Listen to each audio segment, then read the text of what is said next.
I believe it's very telling that when Satan used the serpent and made his approach to Eve and so to get to Adam, that at no point did Satan begin to try to question the existence of God at the beginning. Instead, what we find and discover is that when Satan made his approach using the serpent, as we read in Genesis, that there was not a denial of the existence of God, but rather there was an undermining of the authority and of the accuracy of God's holy and precious word. And I certainly encourage you to come along tomorrow as our brother Dennison will come to speak about the word of God itself and its authority and the necessity for it in the first place.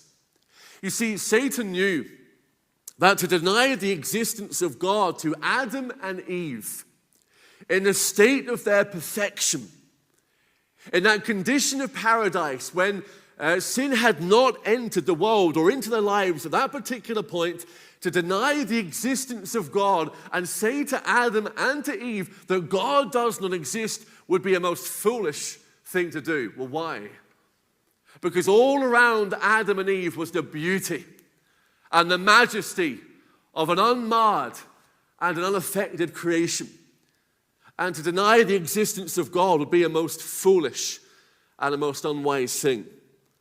And yet here we are today, many hundreds and thousands of years after that momentous and pivotal occasion in the first things of Holy Scripture. And where do we find ourselves? Well, look, we know where we find ourselves. We know what our society is like. And we know what our world is like. And we know that we live in particular in a Western civilization, that we live in an environment where atheism and the rejection of an all-powerful and self-existent God is that which is continually rejected, and it has built momentum. What often concerns me even more than the rise of atheism in any particular day and age is actually the rise of indifference. And side by side you have two of these things causing great damage and harm. You've got the atheistic mindset. You've got that view and that conviction of people who believe that there is no God and there has been no God.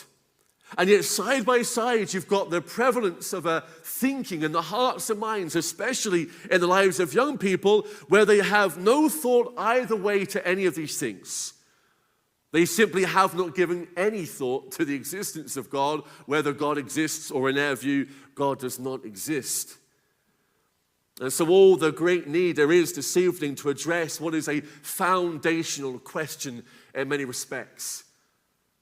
And while I would not say that as we look at these questions this week that any one of them is going to be more important than the other, what I will say this evening is that we must begin with the existence of God, because when we begin with the existence of God, then we have the foundation for everything else that is going to follow by way of these meetings.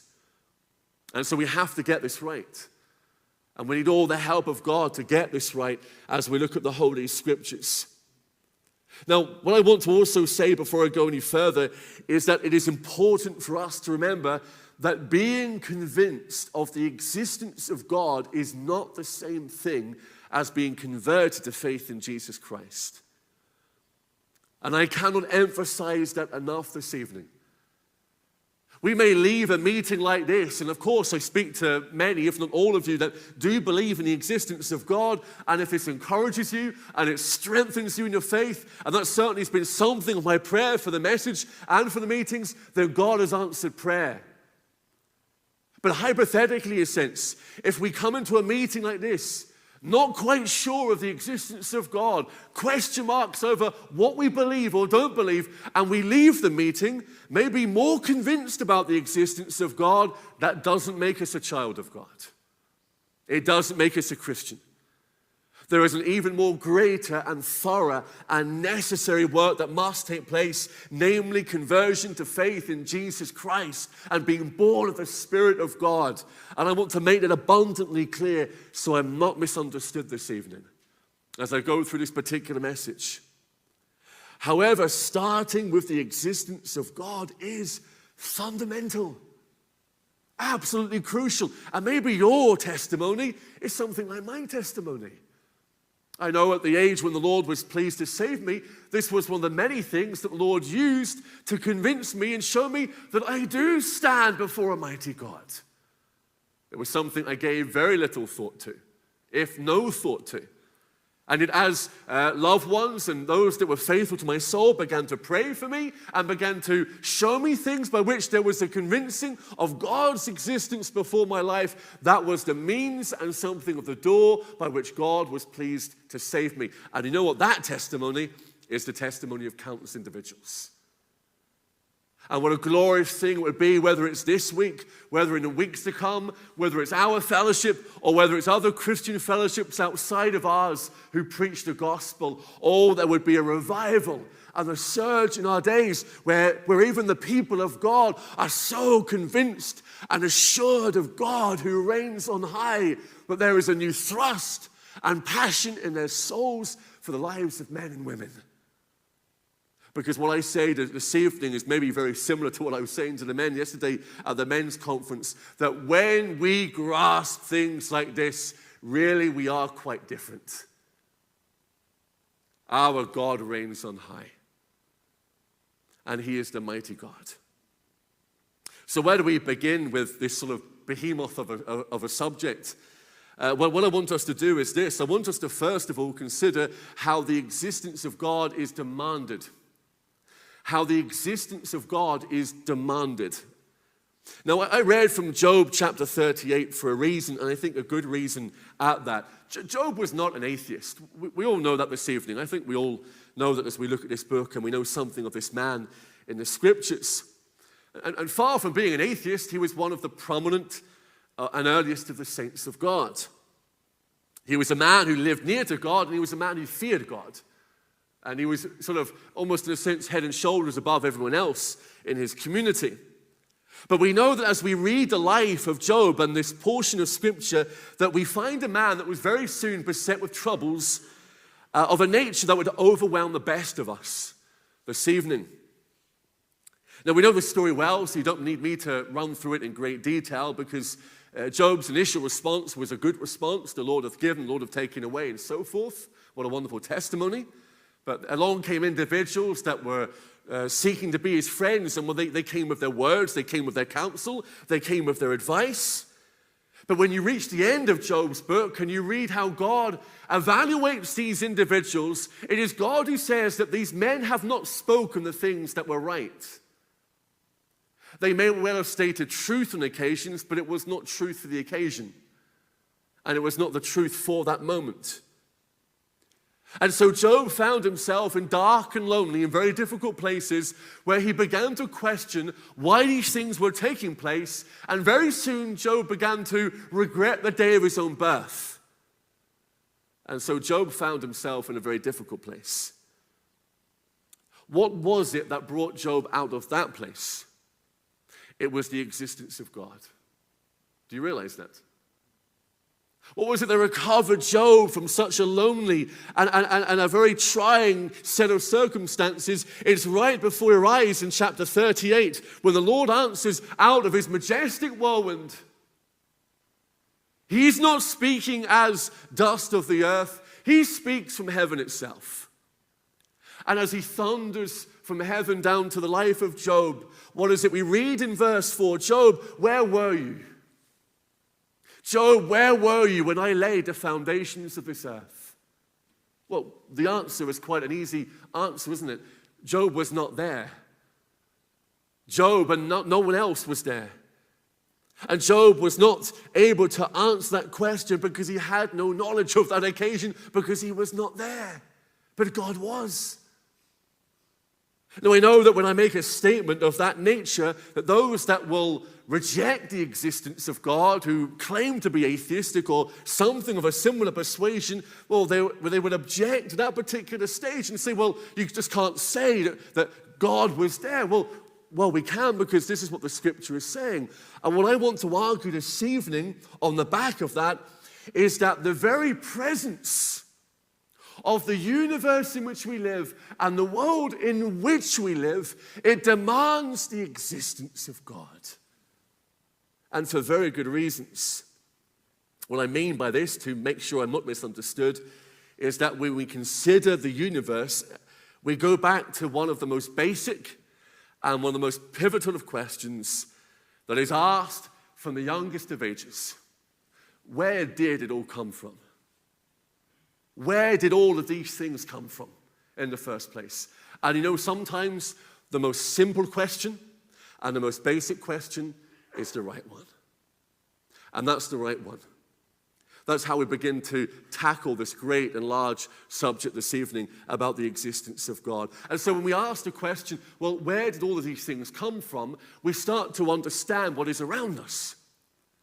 And what do we see in the universe in which we live? Well, what is the wonder of creation that faces us and confronts us every single day? Well, time doesn't allow me to go into all of the details, and probably I'm not qualified to go into all the details. But we all know one nursery rhyme that we learned from the earliest of ages. And I'm not going to sing it to you because, unlike our brother this evening, I don't have a melodic voice. A destructive voice when it comes to songs, not a melodic one. But I know the words of Twinkle, Twinkle, Little Star. And don't start singing along with me. You just hold on and burst into song when you get home and before you go to bed at night. You know, how I wonder what you are. Simple words, aren't they? But they're quite profound when you think about them. We're caused to think about the stars in the night sky. And is there anything quite as glorious and majestic as the painted sky? As the stars in that night sky? That glisten, that tapestry? That sparkle and redound to the glory of a holy and a majestic God. It's one of the most recognizable and most loved of sights when we look at space. And we contemplate the universe which is all around us. You know, in Genesis chapter 15, all of those years ago, it was God that brought Abraham out into the night sky and into the open plain. And he says, Abraham, look at the sky. And you think of Abraham's night sky there. It wasn't polluted by the street lamps. Didn't have all of the home lights on. And there you had that incredible darkness. And you had a scattering of hundreds and thousands upon thousands of stars, all the constellations. And the Lord directs Abraham to see the stars, and he says, Abraham, can you number them? Can you count them? No, I can't count them. So shall your seed be, Abraham. And I will bless you in this measure. Do you know the Bible revealed the impossibility of numbering the stars long before scientists confirmed this fact with their long-range telescopes? In fact, if you go back to sort of ancient times and you look at ancient astronomers, there was one individual who initially documented just over 1,000 stars. I don't think he believed there was 1,000 stars, but that's all he could document himself. It's estimated to the visible eye there are possibly 10,000 stars that we can see depending on our vision and location on the earth. But with all of the advanced technology we have at our disposal and those incredible telescopes that we have, there is estimated over 100 billion stars.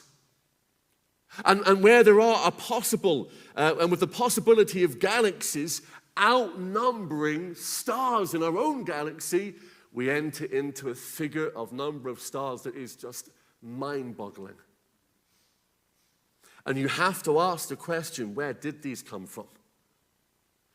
And who put them there? Well, David in Psalm 8 verse 3, he says, when I consider these things, and he words at the heavens, and he says, the work of thy fingers, the moon and the stars. And he went on to say something quite crucial, which thou hast ordained. David knew. Where did it come from? You see, one of the most forceful and powerful arguments or persuasive statements that you can bring to someone who maybe is atheistic or someone that is unsure of these things is to do the very thing. Look at the stars. Tell me.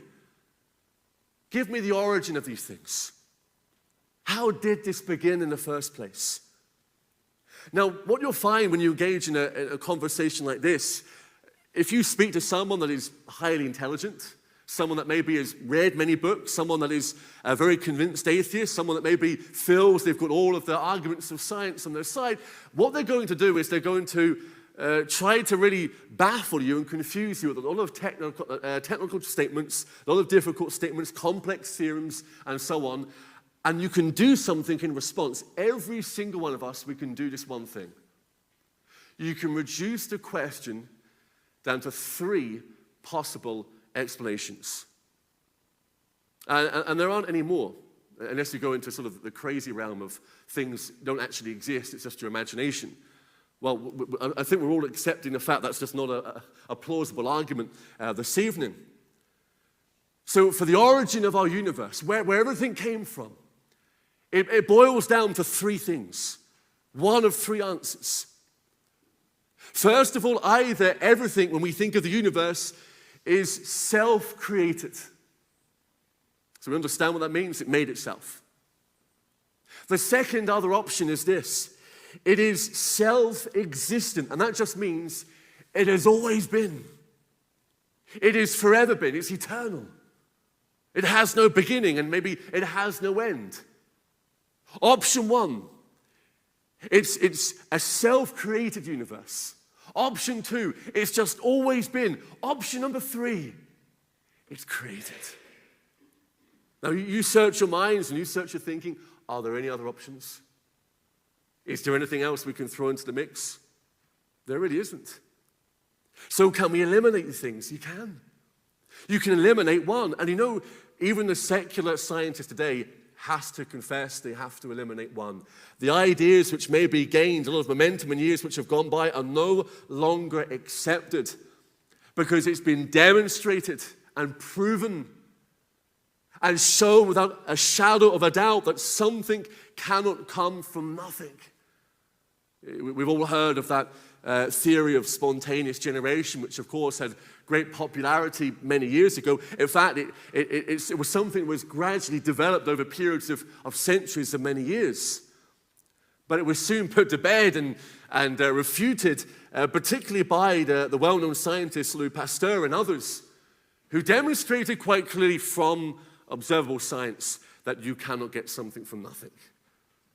And there is no such thing as spontaneous generation. And so even the secular scientists who reject the existence of God have to concede this evening that the universe did not make itself. Well, that leaves you with 2 options. It's either always been, or it's either been created by another, namely God himself. And if some will now side with the second option because they don't want the existence of God, and they say, okay, well, you as Christians, you say that God has always been. You'll find if you talk to an atheist who sort of maybe has looked into these things, that's what you're going to get. They're going to say to you, well, you believe that God has always existed. Why can't we believe the universe has always existed? Well, what do you say? How do you answer that particular question? The problem is that the same individuals that would espouse that type of thinking also have to accept that the general consensus of a secular scientific world is that the universe is that which is expanding, and if it's expanding, then it indicates it had a beginning. And if it had a beginning, it's not always existed. It cannot always exist. The alternative is to demand an eternally existing universe that somehow structured itself, formed itself, maintains itself, sustains itself, and brings us where we are. In other words, to hold to a notion that the universe has always existed is to attribute the attributes of God to the universe. You see the folly? Number 1 is easily dismissed, and even the atheists have to accept the fact that something doesn't come from nothing. Number 2 puts them into a conundrum, and it leaves us with one option. Everything is made. There is a creator. There is a mighty God. And I say to you that when we look at the existence of God, it's demanded. The universe demands it. Now, much more could be said on that, but I've tried to reduce that as simply and as clearly as I possibly can. But I encourage you to look more into it when you get time. But let's move on with our message this evening. Why is the existence of God denied? Why is it denied in the first place? It is often taught that those who are truly intelligent and scientific will not believe in a God. You'll hear people say that on occasions. And sometimes, maybe if you are well-read or you like to have a good conversation, I've had people saying this to other Christians, sometimes people saying it to myself, and say, you seem like a reasonable person. You seem to know what you're talking about. You seem to have read it. And you really believe in God as if, you can't think and believe at the same time. Well, that's nonsense. Thank God we can think and believe at the same time. And there's no contradiction in those two things. The misconception is that it's not possible to have faith and yet use reason. Nothing could be further from the truth. But for some, that's enough for them just to say, you know what? There's no God because, it doesn't match with intelligence. Well, that's a bad argument. Others will come along and they will deny the existence of God because of trauma, because of some dilemma in life. They've gone through a bad experience. They've gone through some difficulty. They may have gone through a Christian church. They may have encountered hypocrites. We've dealt with that on previous occasions. And they come to the conclusion, you know what? Well, I see all these things, and so God cannot possibly exist. No, though, that's not evidence. That's just an argument or a reason not to believe. But when we search the scriptures, we actually get to the heart of the matter as to why the existence of God is denied. What is the core reason why people might even grow up and establish themselves in a view where they say, I do not believe that God exists? And while this is a hard thing to contemplate, I know it is, it's necessary. It's necessary as we come to the messages tomorrow and Tuesday and Wednesday and Thursday and Friday. It's necessary as we come to consider our own responsibility before God Himself. Why do men and women and young people come to a place in their life where they say, you know what, I do not believe there is no God, despite the demand for the existence of God all around them? And as we shall see at the end, the declaration of God's existence all around them. Why would they deny? I would say, first of all, it's a wishful denial. You say, well, what do you mean? Well, you can read Psalm 14. You can turn to it if you wish. It's a passage that you all know so well. Psalm 14, verse 1. David's psalm, he says, the fool has said in his heart, there is no God. It's interesting to think in David's time, people were saying the same things.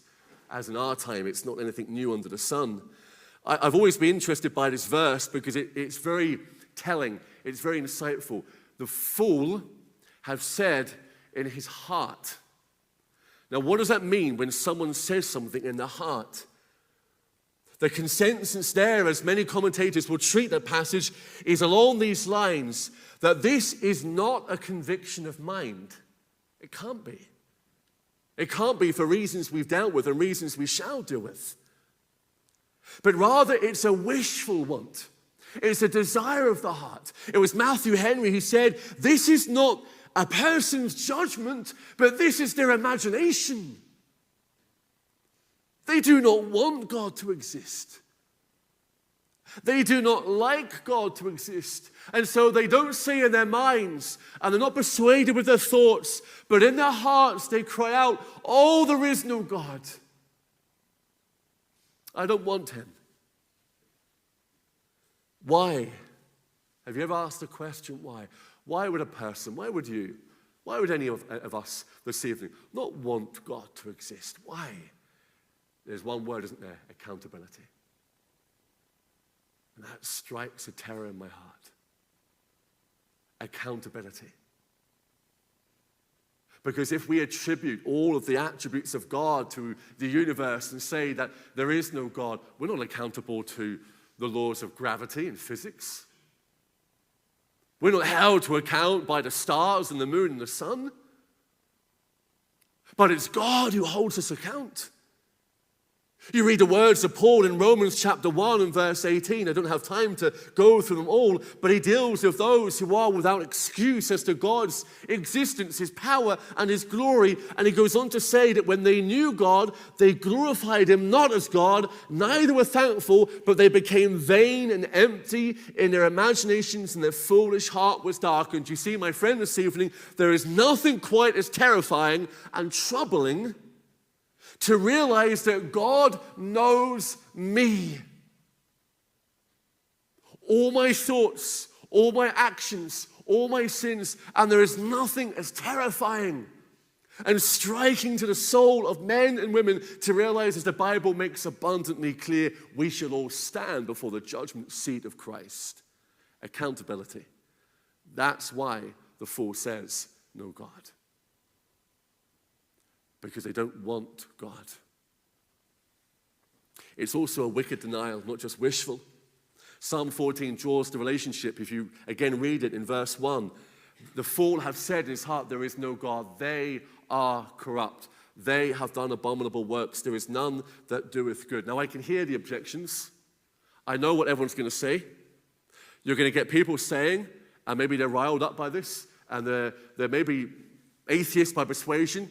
In terms of society, they're good, decent people in the eyes of others. And they're going to say, what? You're going to say that if I can't be an atheist and be good? No, I'm not saying that. And the Bible doesn't teach that. In terms of, people to people and neighbor to neighbor and so on. And then they'll say, but there's plenty of people, they're Christians. And they're religious. Maybe they'll deal with other religions. And they do terrible things. Well, what is it that the psalm is saying here? It's this. The fruit of atheism will always lead to an abandonment of the basic moral law of God. Every time. Atheism is not the reasonable conclusion of a person who has come to prove there is no God. It's a worldview of one who wants there to be no God because there is an inherent, deep-seated want for sin. And they don't want to be disturbed.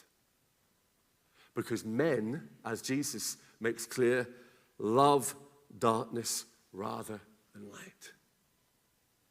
That's the frank reality. Why would a person deny the undeniable? Because it's God who holds us to account. Every one of us this evening. Now I'll finish with this last thought, and I trust that with it, it will encourage all who are saved this evening. Where is the existence of God declared? Well, you said, Pastor, you've dealt with the night sky. That's the limitations. You're not a scientist. Well, they are my limitations to a certain extent, but I've got a little bit more for you this evening to encourage you. God's existence is declared throughout all creation. Well, we know the psalm, don't we? Psalm 19, verse 1, the heavens declare the glory of God. It's not possible to look to that which is above and see the sun and moon and stars and to know all that we know and to factor in the earth's daily pattern, the tidal times, the sea. Let's just stop there. Tidal times. We can go online and we can look ahead to a week. High tide, low tide, high tide, low tide. You don't wake up and go, what's the tide going to be like in Malayal and Donagadee? Oh, there's a tsunami tomorrow. These are regular patterns. These are structured, ordered designs. And we close our eyes to the very design of God. All around us, everywhere. Seasons. I know it's coming to your favorite season. I know we love winter. We can't wait to get cold and for it then to rain and then winter drive down and then maybe the snow comes. Sometimes. And to my horror, it doesn't ever come in Newton Arts after waiting all these long years. But it moves on to the next season and the next season. And despite all the variations and little changes here and there, we have a God who gives us our seasons. And the birds that fly, and those little insects, and all of the details and features of a creation that we'll never have time to go into detail this evening. And God says, they declare, they are my living sermons. And day after day it utters speech, and there's no language where these things cannot be understood or heard. They declare my majesty and my glory. In many ways, one of the most distinct and powerful declarations regarding an infinitely intelligent, living, all-knowing God is all around you this evening. Look to your left and right. Look behind you, look in front of you. It's you. It's you and it's me.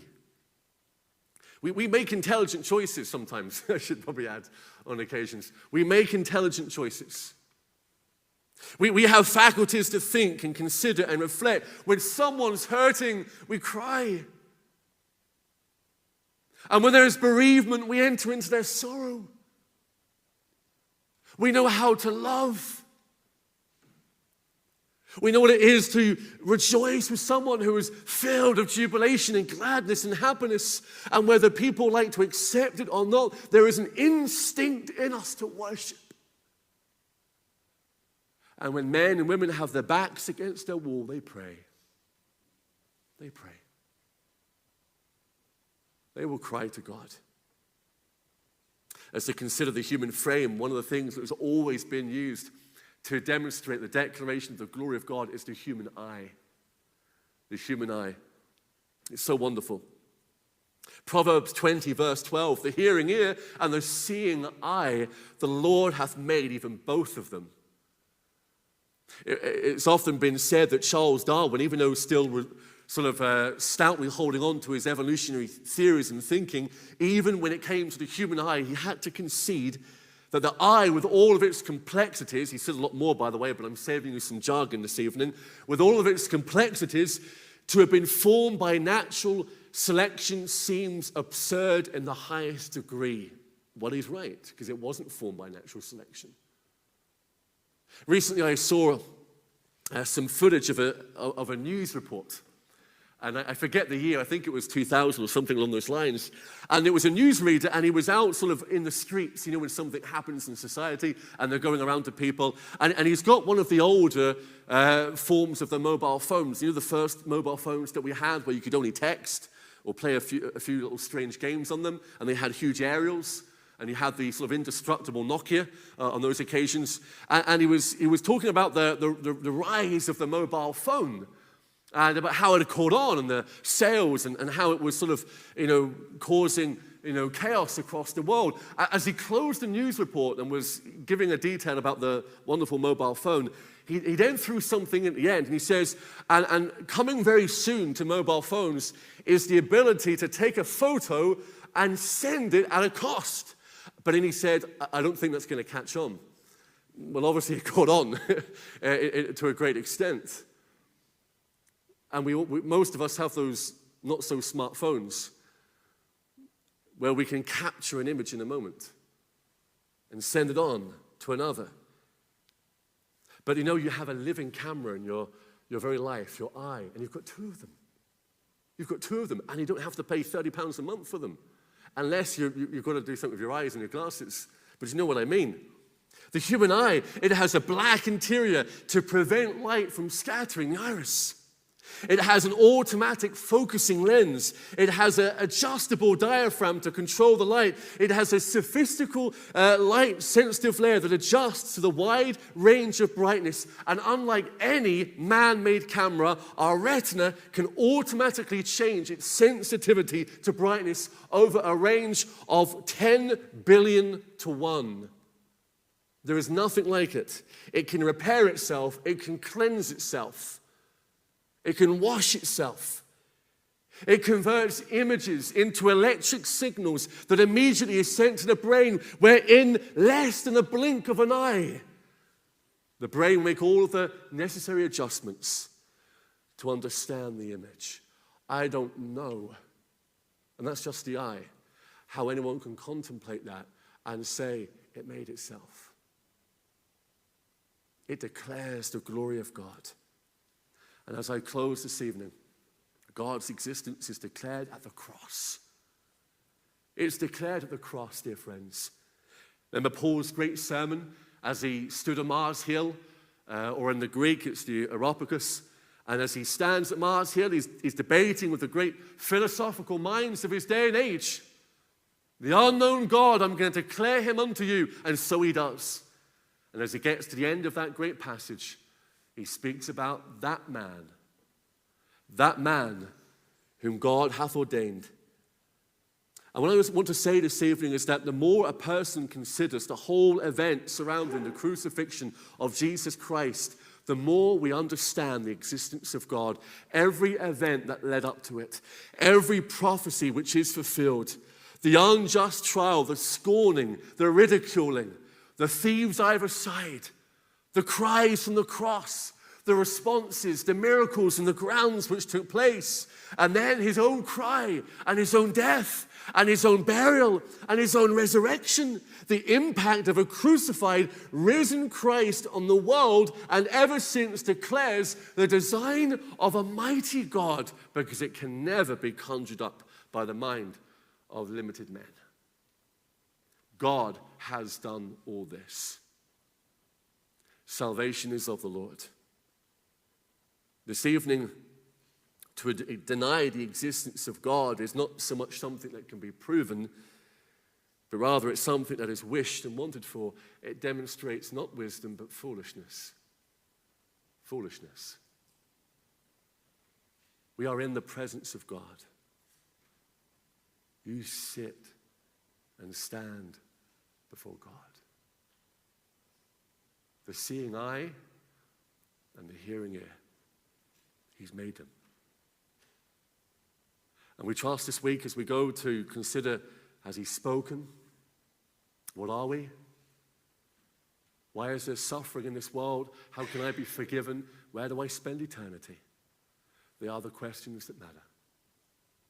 And it all begins here.